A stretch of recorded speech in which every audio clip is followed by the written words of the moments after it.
Bem-vindos a mais uma análise focada aqui. Hoje, a gente vai mergulhar nas ideias de duas figuras gigantes da psicanálise, Melanie Klein e Donald Winnicott. Isso aí, especificamente sobre como eles viam o comecinho da vida, a experiência do bebê. Exato. A gente está se baseando nos capítulos bem específicos do livro The Clinical Paradigms of Melanie Klein and Donald Winnicott.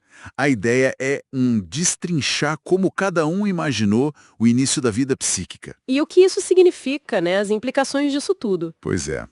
Ok, então vamos lá. De um lado, tipo um bebê que já chega com a mente a todo vapor. E do outro, um bebê que, para se formar, depende totalmente do que está em volta do ambiente. Começando pela Klein.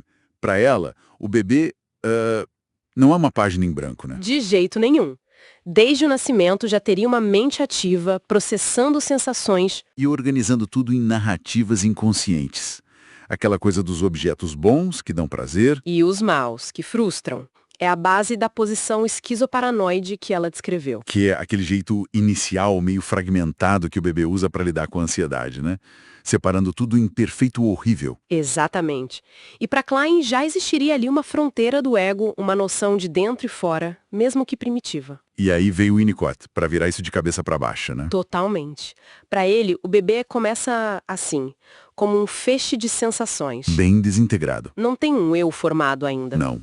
A construção de um self, de um senso de unidade, o que ele chamou de status unitário, sabe? Aquela sensação de ser uma pessoa inteira. Aham. Isso depende crucialmente da resposta do ambiente facilitador. E da famosa mãe suficientemente boa. Essa mesma, a frase dele é icônica, não existe essa coisa de bebê. Sempre tem a dupla, né? Bebê e mãe, a dependência é radical. Ok, mas e a frustração? Como cada um encaixa isso? Para Klein parece algo bem mais visceral, né? Desde o começo. Para Klein a frustração é primária, é inata, e vem com uma carga persecutória forte. Ligada à fantasia de um objeto mau interno que está ali para atacar o bebê. Isso. E o ódio que surge daí seria uma expressão direta do que ela chamou de instinto de morte. Que não é biológico, né? É mais uma força psíquica. Exato, uma narrativa inconsciente de destruição que o bebê projeta nesse objeto mau. É um mundo interno bem dramático desde o minuto zero. Tá, mas aí tem uma questão. Se para o Winnicott o bebê começa desintegrado, como ele lida com aquela angústia inicial? O choro do bebê, por exemplo. Aquilo não seria a frustração ainda? Ótima pergunta. O Winnicott ia diferenciar, sabe? Uma coisa é a angústia mais difusa, talvez por desconforto físico, falta de amparo, holding. Certo. Outra coisa é a experiência psicológica da frustração. Para sentir isso, para sacar que falta algo desejado, precisa ter um self minimamente integrado. Ah, entendi. Então a frustração é uma conquista. Exato, uma conquista do desenvolvimento. E a raiva também. Surge depois como uma capacidade que se desenvolve. E o ódio? Para o Winnicott não vem do instinto de morte. Não. Para ele, o ódio também é uma conquista posterior. Tá ligado à diferenciação eu-outro, a capacidade de sentir ambivalência, amar e odiar a mesma pessoa, sabe? Ele não comprava essa ideia de instinto de morte primordial. Entendi. Isso muda bastante a perspectiva sobre o papel do ambiente, imagino. Com certeza, a Klein, claro, reconhecia a importância do cuidado materno, mas o foco dela continuava sendo nas relações objetais internas. O bebê já projeta e introjeta desde sempre nesse modelo. Sim, a realidade externa influencia, modula, mas não cria essa dinâmica básica. É algo mais de dentro para fora. E o Winnicott, ele põe um ambiente no centro do palco, né? Totalmente. A ideia da sobrevivência do objeto é central para ele. O que significa isso na prática? A mãe sobreviver? Significa a capacidade da mãe, ou do cuidador principal, de aguentar os ataques agressivos, a destrutividade do bebê, sem revidar, sem desmoronar, sem ser aniquilada psiquicamente por isso. Entendi. Ela continua lá, inteira. Exatamente. Essa sobrevivência que permite ao bebê descobrir que o mundo existe por si só, separado dele, e que ele pode se relacionar com essa realidade de forma criativa, reparadora. Não só usando o outro para descarga. Isso.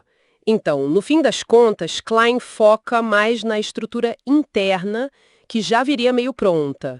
Winnicott, na constituição do self através da relação com esse ambiente facilitador. E como eles chegaram nessas ideias tão diferentes? A metodologia deve pesar aí. Pesa muito. A Klein baseou muito do trabalho dela na reconstrução. Ela analisava crianças pequenas, observava o brincar, as fantasias. E inferia essas experiências bem iniciais a partir daí. Exatamente, uma inferência a partir da clínica com os pequenos. E o Winnicott? Qual era a abordagem dele? Bom, ele valorizava muito a observação direta da dupla mãe e bebê, mas, crucialmente, ele também se baseava muito na análise de adultos. Adultos? Como assim? Adultos que, na terapia, regrediam a estados mentais muito primitivos. Ele tentava entender a experiência subjetiva dentro da relação terapêutica, que, para ele, espelhava a relação original com o ambiente. Faz sentido. A experiência revivida na análise. Isso. Uma compreensão que emerge da relação concreta, tanto original quanto a terapêutica. Então, para a gente amarrar, Klein nos dá um bebê que já nasce psiquicamente ativo, num mundo interno cheio de objetos bons e maus, amor, ódio, perseguição, tudo vindo de forças inatas. Um drama interno desde o começo. E o Winnicott mostra um bebê que emerge, que se torna alguém por causa da qualidade da relação. A frustração, o ódio, são capacidades que aparecem depois, se o ambiente for suficientemente bom. Exatamente. Duas visões muito poderosas sobre como a nossa vida mental se funda, né? Sem dúvida. E fica uma coisa pra gente pensar, né? Considerando essas duas visões, como será que a experiência de ter tido um cuidador que sobreviveu aos nossos ataques iniciais, essa capacidade do ambiente de aguentar a nossa agressividade sem quebrar, como isso impacta não só a nossa capacidade de sentir culpa e querer reparar, que é algo mais kleiniano, mas também, como o Winnicott sugere, a nossa capacidade para criatividade genuína, para usar o mundo de forma construtiva, sabe? Além da simples reação. É um ponto interessante. Como essas dinâmicas tão arcaicas continuam ecoando na vida adulta, né? Na nossa relação com o mundo e com os outros. Pois é.